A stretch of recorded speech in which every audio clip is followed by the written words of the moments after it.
For 10 years, I told myself I was fine living alone. But silence has a way of becoming louder than words. My husband is gone. My children are always busy, and my home feels like it stopped responding to me. Then one day, out of nowhere, my phone rang. And that call changed everything I thought I knew about my family. I don't know when silence started feeling heavier than sound. Maybe it was after my husband passed away. 10 years sounds like a long time when you say it out loud, but in my house, it still feels like yesterday. My home is small, suburban, ordinary. Nothing special. But it's full of memories that don't talk back to me anymore. I'm fine, I always say when someone asks. But the truth is, I've learned how to live in a house that doesn't answer me. Did you eat properly today, Mom? That was Daniel's voice on the phone last week. Yes, I did, I replied, stirring tea I wasn't even drinking properly. There was a pause. A short one, the kind that says everything without words. Okay, I'm just busy with work, he said quickly. I'll call you later. And then, the line went quiet. I held the phone for a moment longer than I should have. Busy, I whispered to myself. Everyone is always busy now. My days don't really change. I wake up. I clean rooms that are already clean. I water plants that barely need attention. I sit by the window sometimes, watching people walk past like they all have somewhere important to go. And me? I stay here. Sometimes I open old photographs. Look at you, I say softly, touching the faded edges. You used to laugh so much. No one answers, of course, but I still talk. Because silence feels worse when you don't try. Emily is the only one who still makes my phone feel alive. Grandma, she once shouted through the call, laughing. Guess what happened at school? I smiled without even realizing it. Tell me everything, I said. She did, fast, excited, breathless. Then suddenly she said, I miss you, I'll visit soon. But soon is a word that always takes its time in my family. I don't complain, I never did. Even when the house feels too quiet, even when evenings stretch too long, I just sit and write small notes on paper I never send. Call Daniel later. Buy milk. Smile more. I don't even know who I'm writing for anymore. Maybe just to feel like I'm still part of something. One evening, I looked at the dining table. 3 empty chairs. I remember when it used to be full, noisy, alive. Now even the echoes don't stay long enough to matter. I guess I've become the background, I said quietly to myself. And for the first time, I didn't even feel surprised saying it. Just tired. That night, I placed another photo back in its box. My husband smiling in it, like he still had somewhere to go. I hope you're not watching this part, I whispered. Because if he was, I didn't want him to see how quiet everything became without him. I didn't know it yet, but that silence was about to change. And for the first time in years, my phone was going to ring for a reason I didn't understand. I was sitting by the window when the phone rang. It was late afternoon, the kind of quiet time when even the clock feels slow. I looked at the screen. Daniel. My hand paused before I picked it up. Hello? There was a short silence on the other end, then his voice came through. Mom. Something about the way he said it made me sit up straighter. It didn't sound rushed like always. It sounded careful. I was thinking, he continued, can you come for dinner this weekend? I blinked. For dinner? I repeated softly. Yes, he said quickly, at my place. Just family dinner. Family dinner. I couldn't remember the last time those words meant something real. Oh, I said, trying to understand it. Is there a reason? Another pause. It's important, he replied. And everyone will be there. Everyone. That word stayed in my chest a little longer than it should have. Okay, I said slowly. Of course. But after I hung up, I just sat there. Important. What does that even mean anymore? Later that evening, my phone rang again. This time it was Sarah. "Hi, Mom," she said warmly. Her voice always had a softness to it, like she was trying to make up for distance that wasn't her fault. "I heard from Daniel?" she asked. "Yes," I replied. "Dinner this weekend." "Oh, good," she said quickly. "Please, wear something nice, okay?" I frowned slightly. "Nice?" I repeated. "Yes," she laughed nervously. "Just, something special." "Special?" I held the phone a little tighter. "Is something wrong?" I asked. No, she said too fast. "Nothing wrong. It's just important you look your best." Then she stopped, like she almost said something else but didn't. "I'll see you soon, Mom," she added softly. "Okay?" And the line went dead. I sat there for a long time after that. Something didn't feel normal. Not bad, just different. Like the air before a storm, quiet but waiting. Then my phone buzzed again. A message from Emily. "Grandma, please come, it's important." Just that, no emojis, no laughter. I stared at it. "Important," I whispered again. Why was everyone saying that word today? I stood up slowly and walked to my closet. It felt strange opening it like this. My clothes were all neatly folded. Nothing had changed in months. But suddenly, I wanted to look carefully, like I was going somewhere that mattered. I pulled out a blue dress first. "No, not this," I said quietly. Then a soft beige one. I held it for a moment longer. Maybe I didn't know why I was choosing so carefully. It was just dinner. Right? But my hands didn't believe that. I looked at myself in the mirror. An old woman, standing in a quiet room, preparing for something she didn't understand. "I hope I'm not overthinking this," I said softly, but deep inside, I already knew. Something was about to change. I just didn't know what yet. That night, after Daniel's call kept replaying in my mind, I couldn't sit still. Everything felt too quiet. So I did something I hadn't done in years.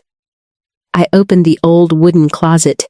It creaked the way it always did, like it was waking up with me. "I don't even know why I'm doing this," I whispered to myself. But my hands didn't stop.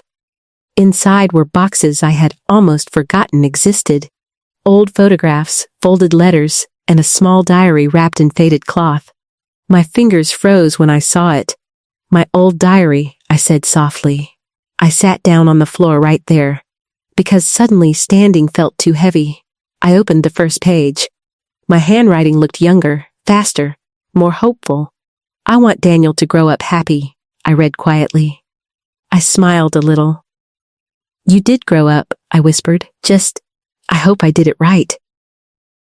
A soft laugh escaped me, but it broke halfway. Flipping through pages, I started remembering things I had buried on purpose. Long nights. 2 jobs, empty kitchen tables, and a woman who kept smiling so her children would never feel the weight she was carrying. "I got a job today," I read from another page. "It doesn't pay much, but it will be enough for groceries." I closed my eyes for a moment. I could still feel those days.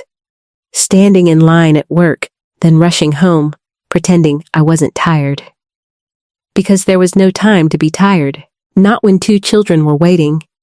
"I skipped lunch again," another entry said. I touched the words like they could still hurt me. I told Daniel I wasn't hungry, but I was. My voice dropped lower. I was always hungry, not just for food, but for rest. For someone to say, "Let me help you." I turned another page. This one was different. Messier handwriting. More emotion. "I miss him today," it said. "My husband." I stopped reading for a moment. The room felt colder. "I don't talk about it in front of the kids," I read slowly.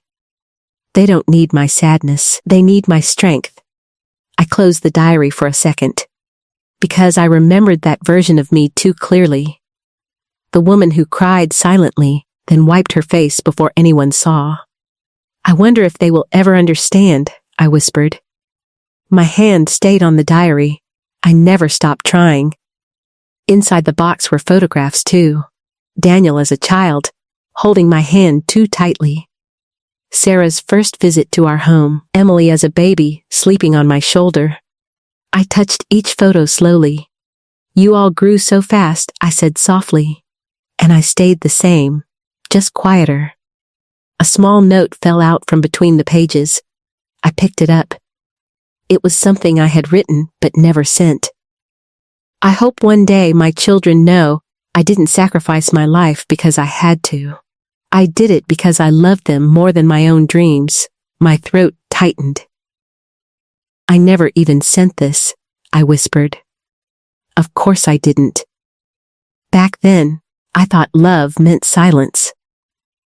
I sat there for a long time, the closet still open, the diary still in my hands, and suddenly Daniel's words came back to me. Mom, it's important. I looked around the room, at all these memories, at everything I had given, without asking for anything back. I don't know what this dinner is going to be, I said quietly, but I think it has something to do with all of this. I closed the diary gently, and for the first time in years, I didn't feel like a forgotten woman. I felt like a story someone was finally about to read.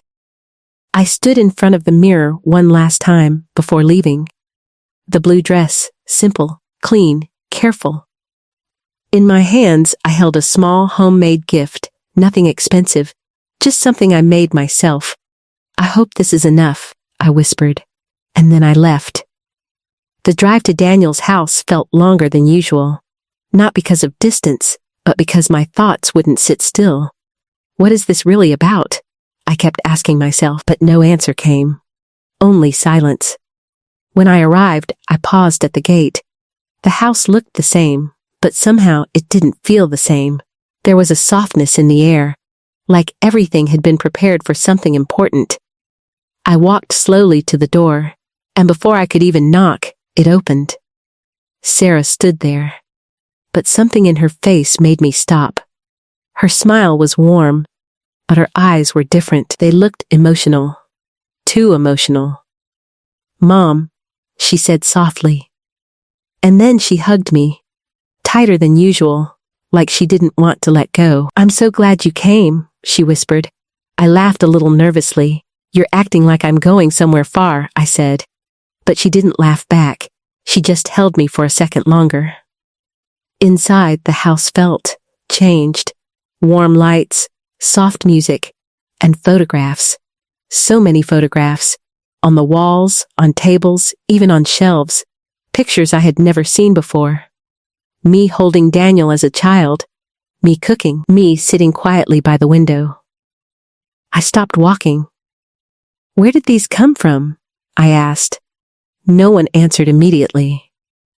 Emily ran toward me next. Grandma. She hugged me so tightly I almost dropped my gift.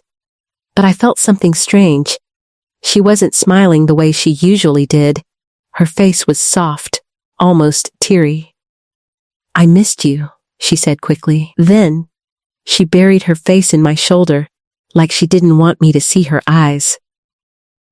I gently touched her hair. I'm right here, I said softly. But even as I said it, it felt like I was saying it for more than just her. I looked around again.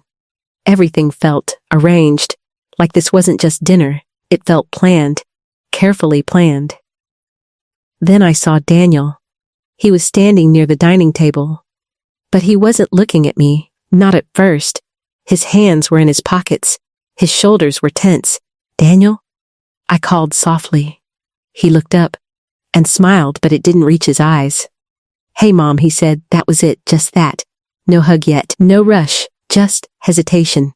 The table was already set, food was ready, but no one was eating. No one even sat down fully. It felt like everyone was waiting for something or someone. I sat slowly, my hands tightened around my gift. My heart started to feel heavier. Not fear, but something close to it. Expectation. Is everything okay? I finally asked. Silence followed. Sarah looked at Daniel. Emily looked down.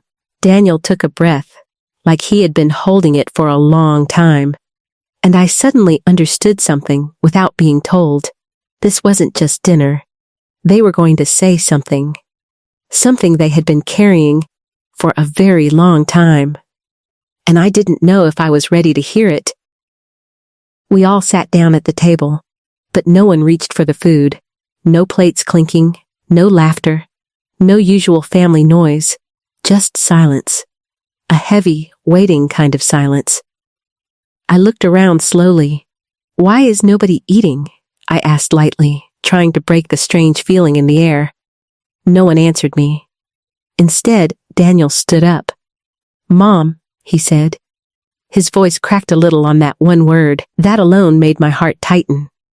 He reached for a small box placed beside him and held it in both hands, but his hands were shaking. I noticed it immediately.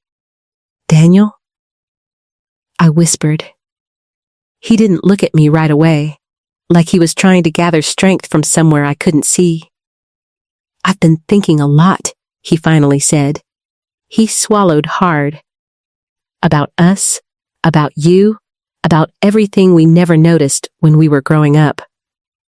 I sat still. My fingers slowly loosened around my gift.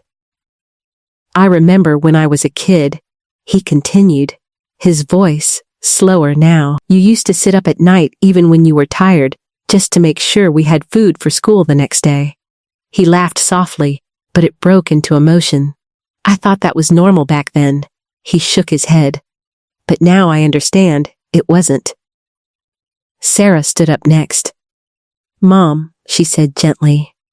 Her eyes were already wet. "I don't think I ever told you this properly." She stepped closer to me. "You made me feel like I had a mother, even when I married into this family." I blinked. "I just did what anyone would do," I said quietly. But my voice didn't sound convincing anymore. Then, Emily stood up. She was holding something in her hands. A paper.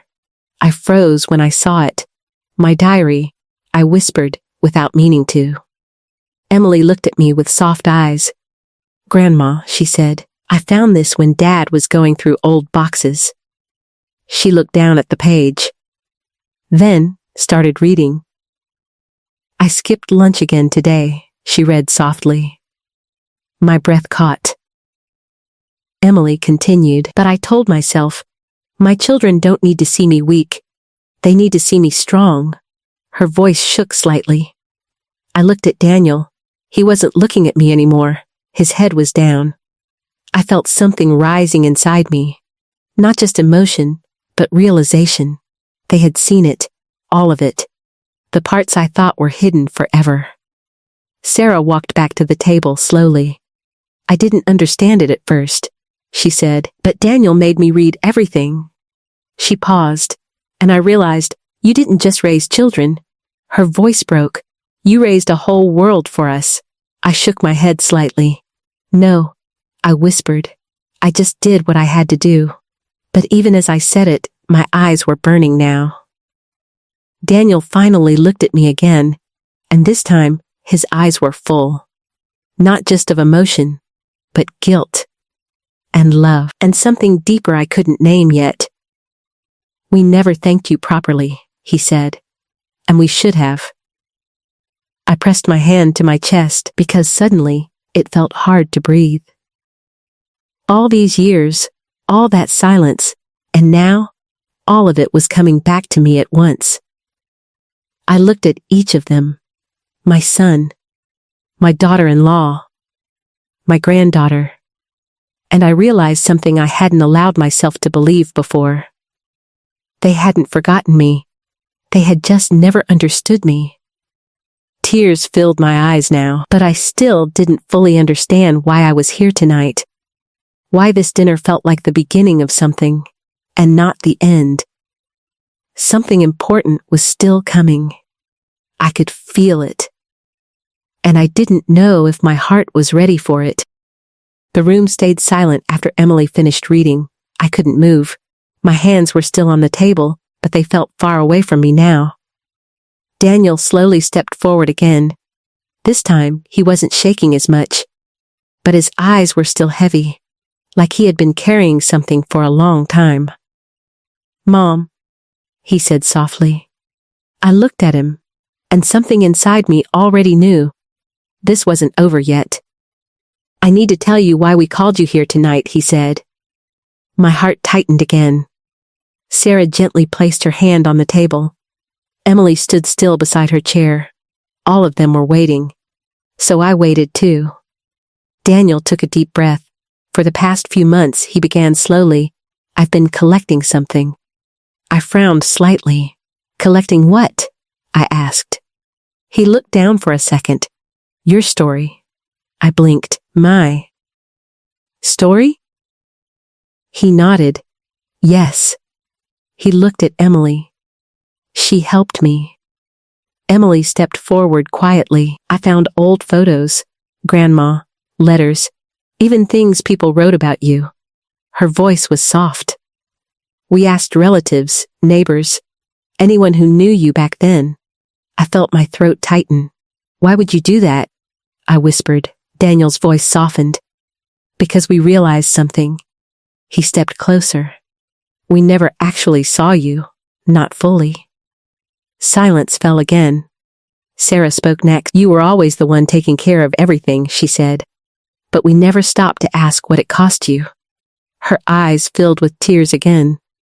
"We thought you were just strong," she shook her head. "But we didn't realize you were also human." I looked down at my hands. They felt older than they had this morning. Tired. Like they had carried too much for too long.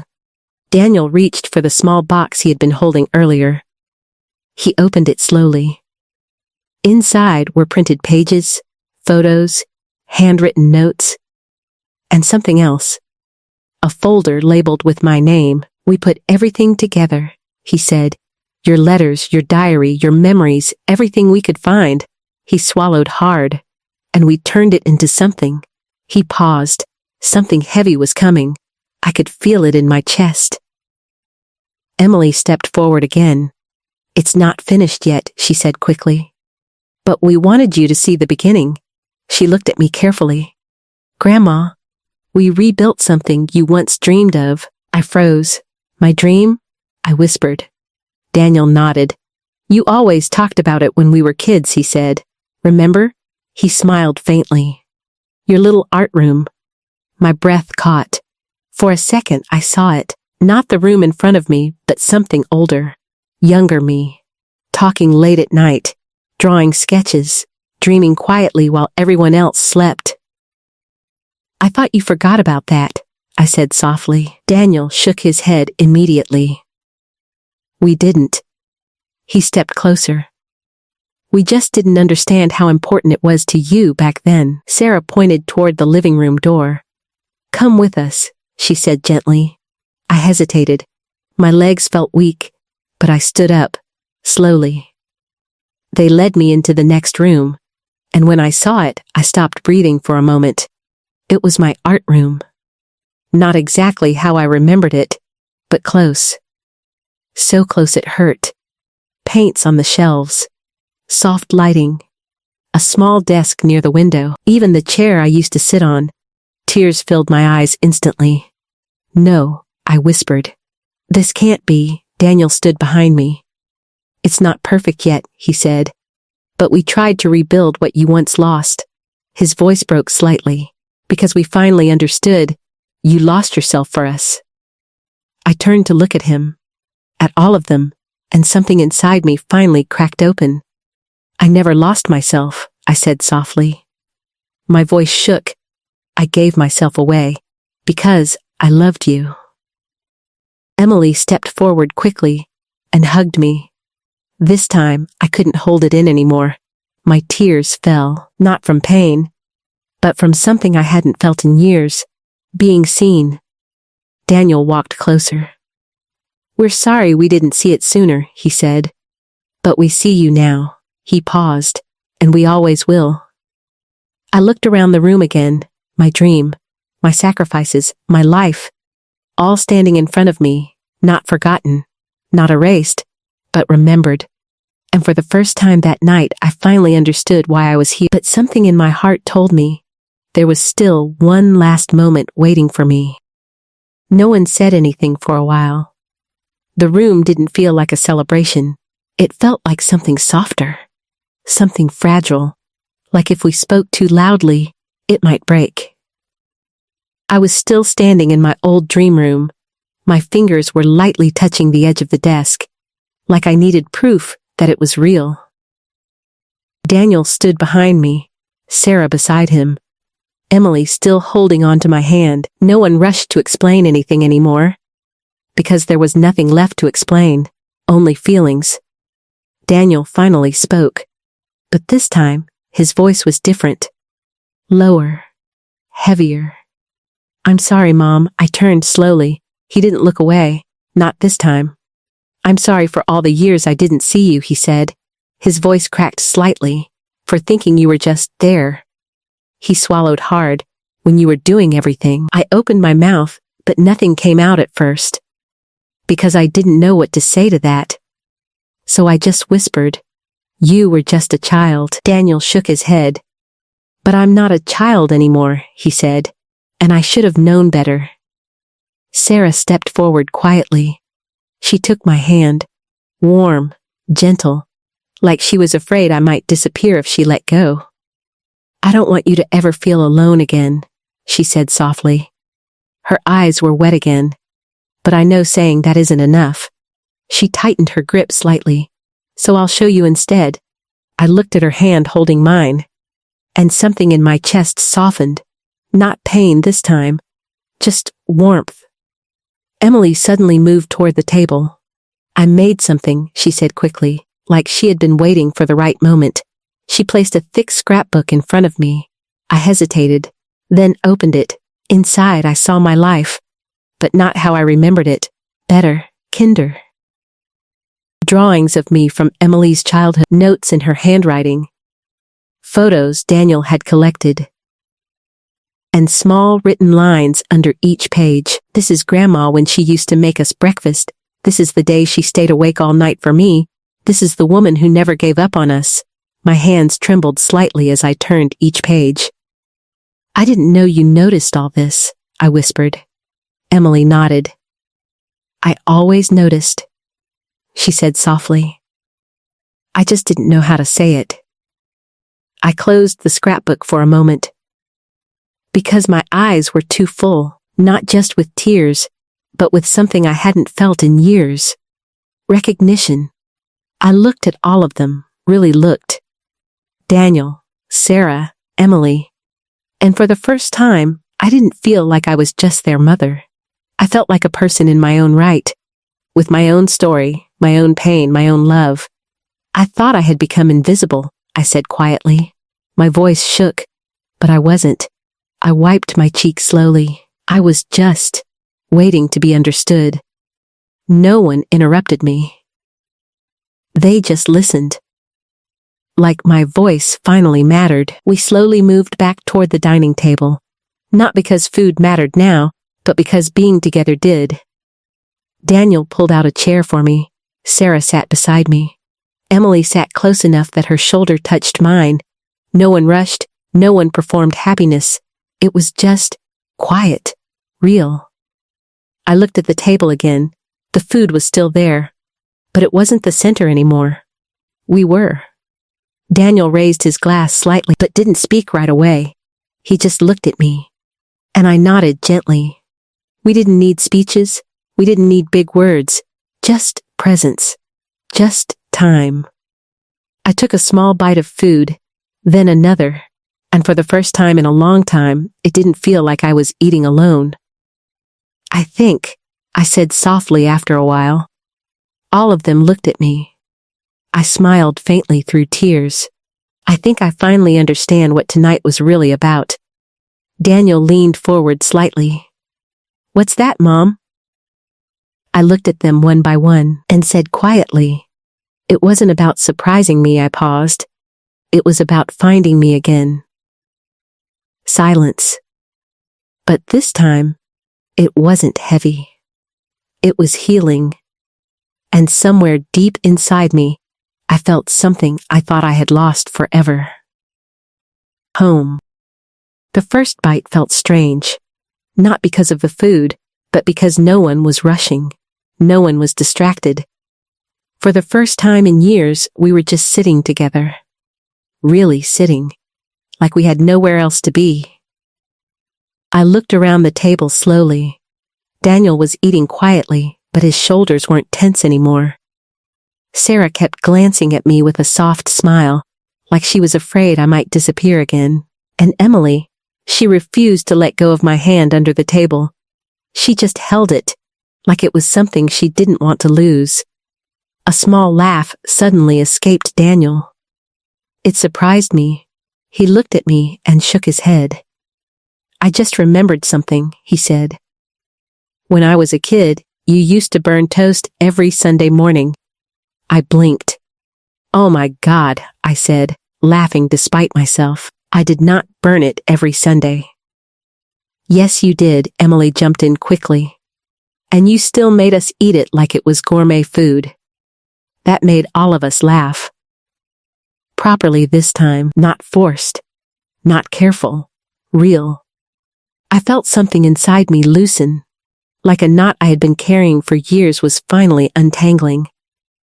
You know, I said softly after a moment, I used to pretend I knew how to cook everything perfectly. I paused, but I was just trying not to let you feel like anything was missing. Daniel looked at me carefully. Mom, he said quietly, you were never missing anything. I smiled a little, but my eyes were already getting wet again. Emily leaned closer to me.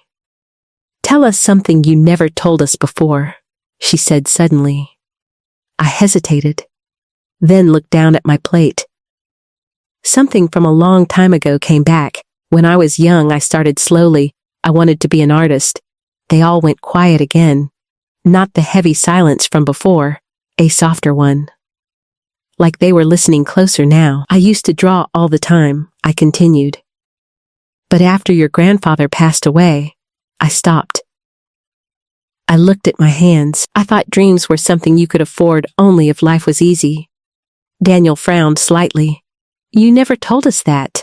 I shook my head. I didn't think it mattered anymore. Emily squeezed my hand tighter. It matters now, she said softly. For a moment, no one spoke. But it didn't feel empty.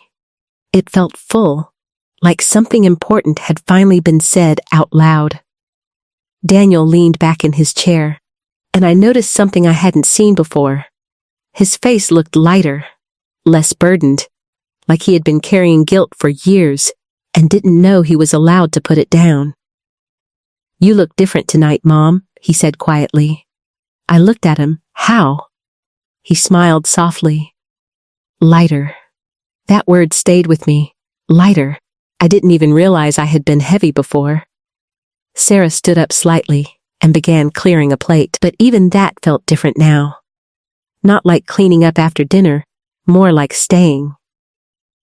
Choosing to stay. The house didn't feel like it was holding silence anymore. It felt like it was holding us. Emily suddenly rested her head on my shoulder. I like it like this, she whispered. Me too, I said quietly. And I meant it. For the first time in years, I wasn't sitting at a table remembering what I lost. I was sitting at a table, realizing what I still had, and somewhere deep inside me, I knew something had changed forever. Not loudly, not dramatically, but gently. Like a home finally remembering how to feel like one again. After dinner, I couldn't stay inside, not because anything was wrong, but because my heart felt too full to sit still. So I quietly stepped outside. The night air was cool, soft. I stood near the small garden by Daniel's house, just breathing slowly. For a moment, I closed my eyes, and everything inside me finally began to settle. I thought you'd be out here. Daniel's voice came from behind me. I turned slightly. He walked closer, hands in his pockets, like he wasn't sure if he should interrupt my silence or not. You okay, Mom? He asked softly. I smiled faintly. I am, I said. A pause. Then I added something I didn't plan to say out loud, but it came anyway. I never needed big surprises, I said quietly. Daniel looked at me more closely now. I continued, my voice softer. I only needed to feel remembered. For a second, he didn't say anything. Just stood there. Like he was letting those words sink in fully. I know, he finally said, and his voice broke a little. I understand that now. I looked at him, really looked. Not as my little boy anymore, but as a grown man trying to carry something he should have understood earlier. I'm sorry it took us so long, he said. I shook my head gently. No, I replied, don't carry that too. A small silence followed, but it wasn't heavy anymore. Daniel stepped closer. I promise you something, he said. I waited. He continued, this won't just be special occasions or rare dinners. He took a breath. I'm going to be here properly. In your life. Every day we can manage it. My eyes softened. I didn't answer immediately, because for the first time, I didn't need to defend my pain anymore, or explain my loneliness. I don't want promises you can't keep, I said quietly. Daniel nodded immediately. No excuses, he replied, just presence. I looked back at the house behind us. Warm light still glowing through the windows, Emily laughing faintly inside, Sarah moving gently around the kitchen, a life that didn't feel distant anymore. Something inside my chest finally loosened, not like breaking, but like releasing. Years of holding on too tightly, slowly letting go. I think I can rest a little now, I said softly. Daniel stepped closer and nodded. You can, he said. And this time, I believed him. The silence between us wasn't empty anymore. It was peaceful. And for the first time in a very long time, I wasn't just surviving my life. I was finally living inside it again. I stood outside for a while longer, just watching, not thinking, not analyzing, just feeling. Through the window, I could see them. Daniel was saying something and Emily was laughing at it immediately. Sarah was shaking her head, smiling like she had finally relaxed after a long time. And for once, there was no distance between us. No silence that felt heavy. No pretending. Just family. I didn't even realize I was smiling until I felt it on my face. A real smile.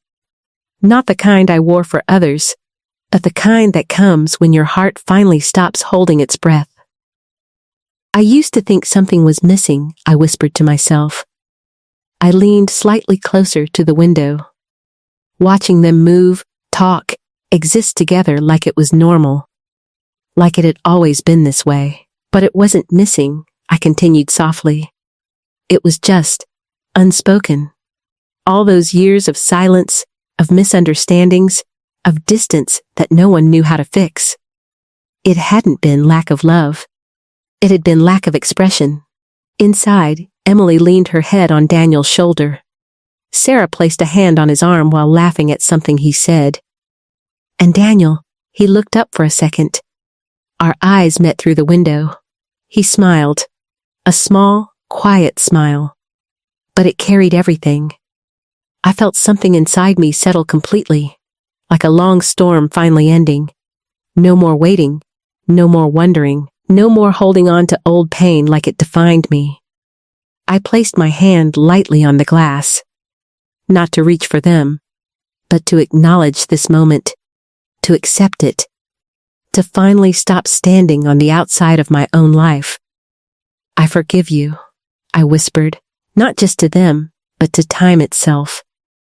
To years that passed without understanding. To words that were never said when they should have been. And to myself, for carrying it all alone for so long. The house behind the glass felt warm. Alive. Mine, and for the first time in years, I didn't feel like I was watching my family from a distance. I felt like I was part of them again. Not as a memory, not as a duty, but as love that had finally found its way back home. I turned slowly, taking one last look through the window, and I whispered the truth I had finally learned to believe. That night, I didn't just have dinner with my family. I came home to them again. Moral of the story: love is not always expressed in time. Sometimes it is hidden in silence, waiting to be understood. True family connection is not about perfection, but about finally being seen, heard, and remembered. The end. Thank you for watching. Subscribe for more real-life stories.